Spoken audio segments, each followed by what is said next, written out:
but I'm not so sure they know why they are.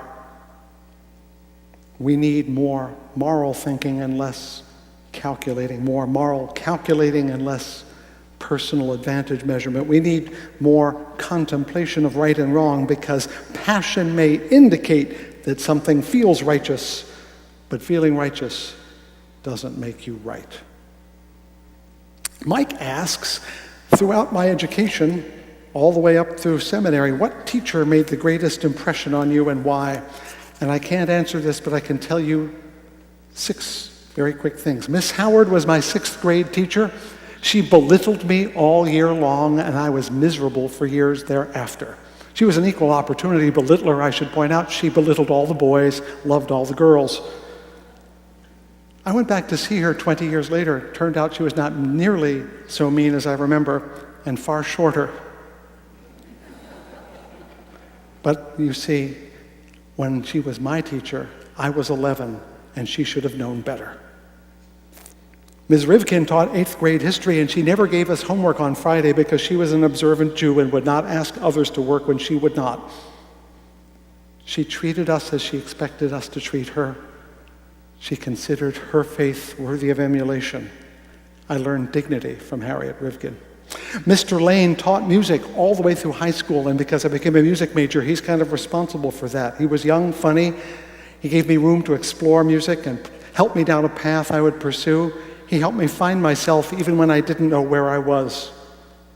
I remember him and love him for that. Professor Welton in college taught religious studies, the only course I took and never completed. He flew a papal flag in his office. He loved telling about scandals in the early church.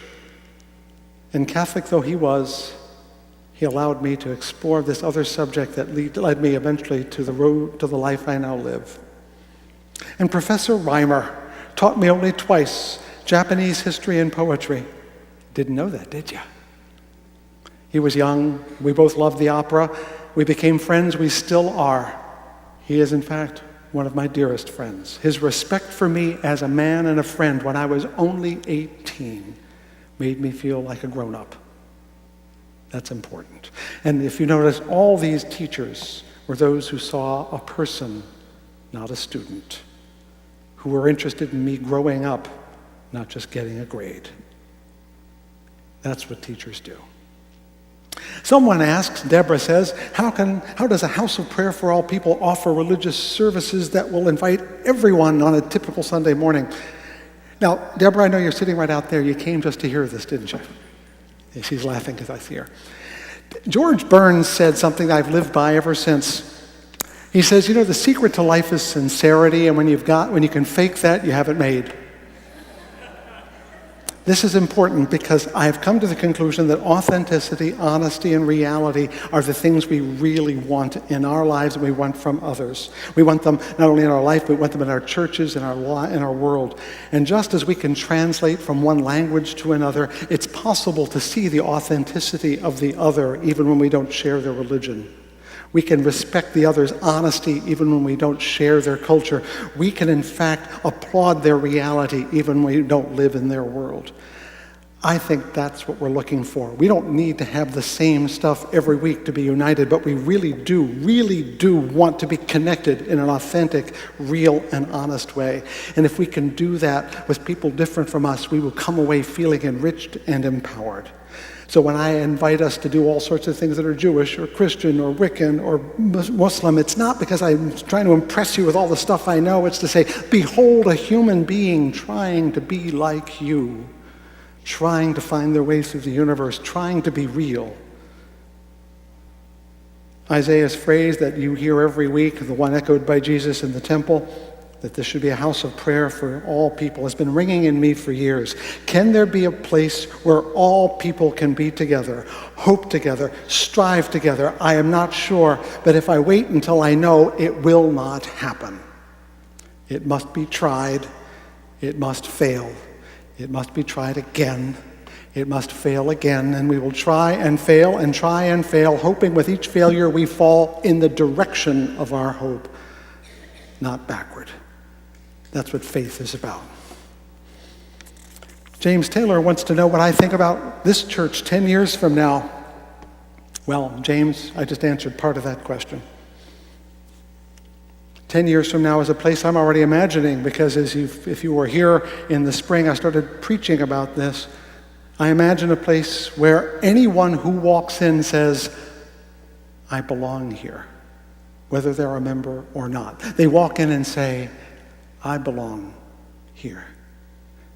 This would be a place where everyone would belong. I imagine a place that reaches out to everyone, whether they can come here or not, who encounter us on the internet, or they encounter you in the world, or they meet us somewhere in the news and they say, I have some hope today. One of the things we learn by standing up for marital justice is not that we are going to succeed, but when people honk or give us a thumbs up, they're telling us, thank you for me not being alone on this. When we stand up, it's courage for others. One of the texts that was spoken in the Christian church in the last week was the story of Moses putting up the brazen serpent. Do you know this story? I can't tell it all. But the reality was he was instructed to put a bronze serpent on a pole so that people who were bitten by snakes could be healed. And when they looked on it, they would. We need to be the bronze serpent for the spiritually sick at heart. Even if they never come here, they need to say, that place exists. I can keep going. We not only have to be a place where people come in and belong, we have to be a place that says some place is some place out there where I can belong, a beacon of hope for the lost. And finally, I imagine a church that is a community of ministers, not members. How that happens is the challenge for the next 10 years. But if I'm the one doing the work, not much is going to get done. But if you do the work, the world is possible. Ministry is the work of liberal religion. By the way, before I finish, and I know I'm going long here, but you ask a lot of questions. If you want to know what Fountain Street Church is about, I've been saying free the mind, grow the soul, change the world. Great. I'll make it easier for you. Wake up, grow up, act up. That's it.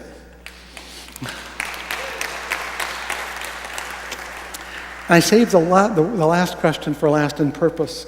Gina asks, how were we ever going to recover from losing our friend and minister Matthew Cockram? I saved this question for last because I can't settle it for you, but to tell you that the path to our dreams passes through our pain. We tend to ignore the fact that all our lives we're giving things up, losing things, grieving. We are no sooner adolescents that we want to be like children again. Once we graduate from school, we go off to college and then can't wait to see our friends from high school. We have children and they grow too fast. We turn around and suddenly we're old. Judith Viorst wrote a book about this years ago called Necessary Losses, that we spend our life giving up things, our life, our health, our wealth, our dreams. And sometimes we don't realize what a toll that takes on us. Every success and every accomplishment comes at a cost. You lose something for everything you gain, and the pain is always there. For those intent on enlightenment like us, for those who seek the truth no matter what, like us, for those who actually think we should save the world and not wait for someone to show us how, the path is even harder because success is that much further away. And you can't get there with a business plan and a positive attitude. When we risk being real and honest and authentic, we take the risk that we will be hurt, that we will lose something we love, and it will happen. But the question is not whether we will lose, we will lose. The question is not whether we will recover, but do we choose to recover? Because we could spend the rest of our lives mourning our losses, or we could live the rest of our lives. Loss is inevitable, hope is optional. We have to choose it. And the only way we can choose hope is if that hope is larger than what we lose. That's the secret of Christianity and the great religions. But we have a dream just as big. We just don't realize it. Back in February, I told you that dream. I have to repeat it over and over again. Everyone is the Messiah. You You. And releasing that Christ is our liberating vision and mission. Yeah, Christ Fred, Christ Jeffrey, Christ Nessa, Christ Lee, Christ Betsy, Christ Jim, Christ Carolyn. We all have a saving gift. We can't save the whole world, but we can each save a bloody part of it. And unless we help people realize the world needs you to save itself, to go out there and save it, nothing will happen. I want you to imagine a world in which all of us actually gave the gift we had within us. Is that not heaven? Then why are we not trying to make that world happen? Yeah, I'm not interested in these words anymore. People say we can't say Christ or this. I say, yeah, here's the deal. I'm looking for a world with not of 8 billion Christians, but of 8 billion Christs, each of them bestowing their blessing upon the world. We can all, when all of us can save, all of us will be saved.